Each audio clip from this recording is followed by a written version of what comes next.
नमस्कार, मैं सौरभ दीक्षित और आप देख रहे हैं बिस्तक। जब भी दुनिया में अनिश्चितता बढ़ती है तो सबसे पहले याद आता है सोना। लोग और सरकारें सोने की तरफ भागती हैं। सोने को सदियों से सबसे भरोसेमंद एसेट माना जाता है, लेकिन सोने की कीमतों में आग लगी हुई है। कीमतें रिकॉर्ड ऊंचाई पर पहुंच चुकी हैं। इसकी वजह है सोने की भारी डिमांड और ग्लोबल टेंशन। सोने में रिकॉर्ड तोड़ तेजी के बीच अब एक बड़ी खबर सामने आई है। रिजर्व बैंक ऑफ इंडिया यानी आरबीआई ने सोने में बड़ा खेल कर दिया है। सेंट्रल बैंक ने अचानक सोने की खरीदारी कम कर दी है।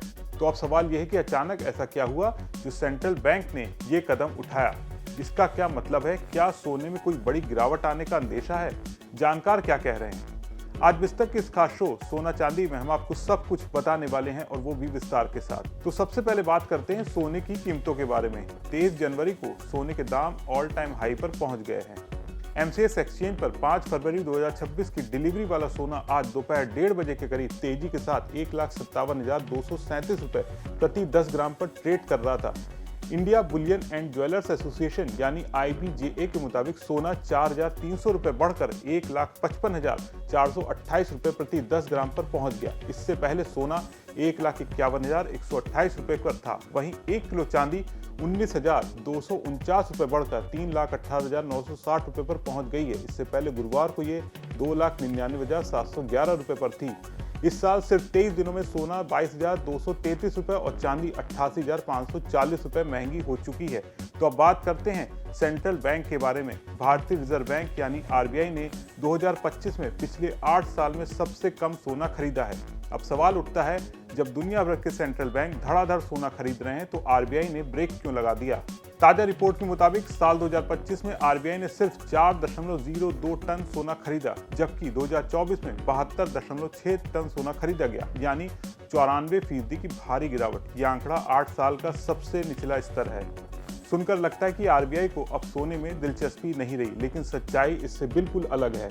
भले ही खरीद कम हुई हो, लेकिन आरबीआई के पास सोने का भंडार अब रिकॉर्ड लेवल पर पहुंच चुका है। आरबीआई के कुल गोल्ड रिजर्व का लगभग 880 टन तक पहुंच चुके हैं। ये अब तक का सबसे ऊंचा स्तर है, यानी आरबीआई के पास सोना कम नहीं है बल्कि पहले से कहीं ज्यादा है। तो अब सबसे अहम बात, 2024 में आरबीआई के विदेशी मुद्रा भंडार में सोने की हिस्सेदारी लगभग 10% थी, लेकिन 2025 में ये बढ़कर 16% होगी। सिर्फ एक साल में इतनी बड़ी छलांग, इसके पीछे 2 बड़ी वजह हैं। पहली, 2024 में आरबीआई ने बहुत ज्यादा सोना खरीदा। दूसरी, 2025 में सोने की कीमतें तेजी से बढ़ी। आज आरबीआई के फॉरेक्स रिजर्व में सोने की कीमत $100 अरब से ज्यादा हो चुकी है। अब आते हैं सबसे बड़े सवाल पर, आरबीआई ने अचानक सोना खरीदना क्यों कम कर दिया? एक्सपर्ट्स और रिपोर्ट्स के मुताबिक आरबीआई को लगा कि सोने की हिस्सेदारी अब काफी ज्यादा हो चुकी है। सोने की कीमतें पहले से काफी ऊंची हैं, तो इसलिए आरबीआई ने नपा-तुला कदम अपनाया, यानी ज्यादा सोना खरीदने के बजाय रिजर्व को संतुलित रखने पर ध्यान दिया। इसे कहते हैं स्मार्ट रिजर्व मैनेजमेंट।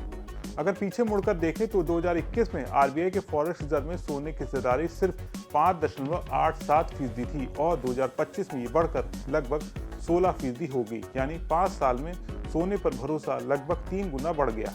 तो क्या सारा सोना भारत में रखा है? इसका जवाब है नहीं। आरबीआई का सारा सोना भारत में नहीं रखा जाता। कुछ सोना भारत के भीतर सुरक्षित तिजोरियों में, जबकि बड़ा हिस्सा ब्रिटेन और अंतर्राष्ट्रीय संस्थाओं की तिजोरियों में रखा गया है। ये व्यवस्था अंतर्राष्ट्रीय लेन देन और सुरक्षा के लिए होती है। आरबीआई अकेला नहीं है, दुनिया भर के सेंट्रल बैंक 2022 से लगातार सोना खरीद रहे हैं। 2024 में दुनिया भर के सेंट्रल बैंकों ने रिकॉर्ड मात्रा में सोना खरीदा। 2025 में भी सोने की खरीद ऊंचे स्तर पर रहने की उम्मीद है।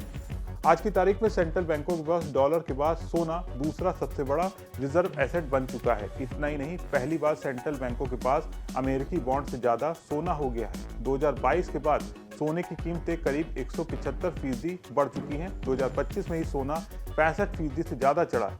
इसकी वजह युद्ध, भू राजनीतिक तनाव, आर्थिक अनिश्चितता और डॉलर पर घटता भरोसा है। कुल मिलाकर आरबीआई ने सोना खरीदना इसलिए कम नहीं किया कि भरोसा घट गया, बल्कि इसलिए कि पहले से काफी सोना जमा हो चुका है। आरबीआई अब संतुलन बनाकर रिजर्व मैनेज कर रहा है, यानी ये कमजोरी नहीं है बल्कि समझदारी भरा फैसला है। आपका इसके बारे में क्या सोचना है? कमेंट करके बताएं। आपको हमारे शो सोना चांदी कैसा लग रहा है ये भी बताएं। वीडियो पसंद आया हो तो इसे लाइक करें, शेयर करें और बिजनेस जगत की तमाम बड़ी खबरों को देखने के लिए बने रहे बिस्तक के साथ।